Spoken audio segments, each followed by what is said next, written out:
Hi friends, இன்றைக்கி நம்ம என்ன பார்க்க போகிறோம்னா ஒரு சிம்பிளான லெமன் ரசம் எப்படி பண்ணுறதுங்கிறது தான் பார்க்க போகிறோம். இந்த லெமன் ரசம் பண்ணுறதுக்கு நான் என்ன எடுத்து வச்சுட்டுருக்கேன்னா, ஒரு மிக்சியில் 2 பழுத்த தக்காளி, அப்புறம் 2 பச்சை மிளகா, கொஞ்சம் இஞ்சி, இது 3த்தையும் எடுத்து வச்சுட்டுருக்கேங்க. இதை நம்ம நல்லா மையாக அரைச்சிக்கணும். ஓகே,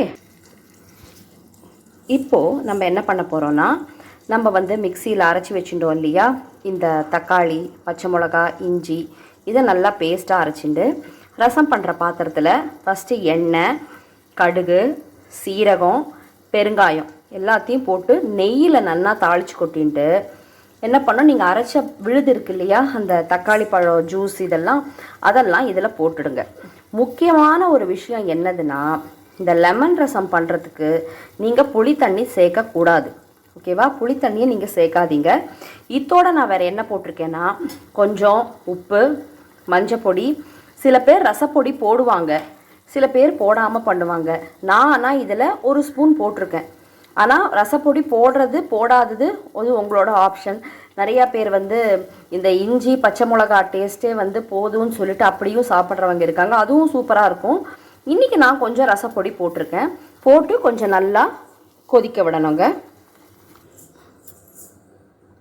இப்போ உங்களுக்கு அந்த தக்காளி பழ சாரெல்லாம் இருக்கு இல்லையா, அது நல்லா கொதிச்செடுத்துங்க. நல்லா பச்சை வாசனை எல்லாம் போயிடுது.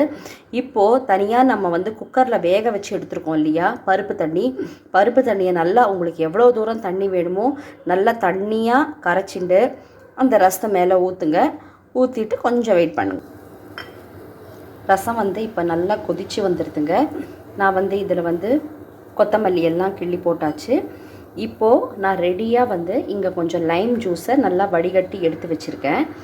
முக்கியமான விஷயம் என்னதுன்னா, இந்த லைம் ஜூஸ் ஊற்றுறதுக்கு முன்னாடி நீங்கள் கொதிக்கிறது இல்லையா ரசம் கொதிக்கும்போது ஊற்றக்கூடாதுங்க.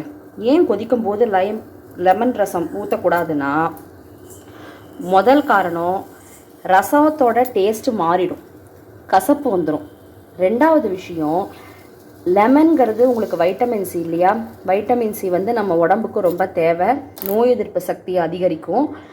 நீங்கள் லெமன் ஜூஸை நீங்கள் கொதிக்க வச்சிங்கன்னா என்ன ஆகும்னா, அதோட முழுமையான சக்தி உங்கள் உடம்புல போய் சேராது. அதனால் நம்ம லெமன் ஜூஸை நம்ம எப்பயுமே கொதிக்க விடக்கூடாது. இந்த ரசம் நல்லா ஆறி முடிஞ்சதுக்கப்புறம் என்ன பண்ணணும்னா, நீங்கள் இந்த லைம் ஜூஸ் இருக்கு இல்லையா, அதை ஊற்றி கரண்டியில் ஒரு கலந்து விட்டுருங்க. அவ்வளோதாங்க. உங்களுக்கு இந்த ரசம் பிடிச்சிருக்குன்னு நினைக்கிறேன். பிடிச்சிருந்தா கண்டிப்பாக வீட்டில் ட்ரை பண்ணி பாருங்கள். உங்கள் கமெண்ட்ஸை ஷேர் பண்ணுங்கள், லைக் பண்ணுங்கள், ஷேர் பண்ணுங்கள், சப்ஸ்கிரைப் பண்ணுங்கள். பாய், டேக் கேர்.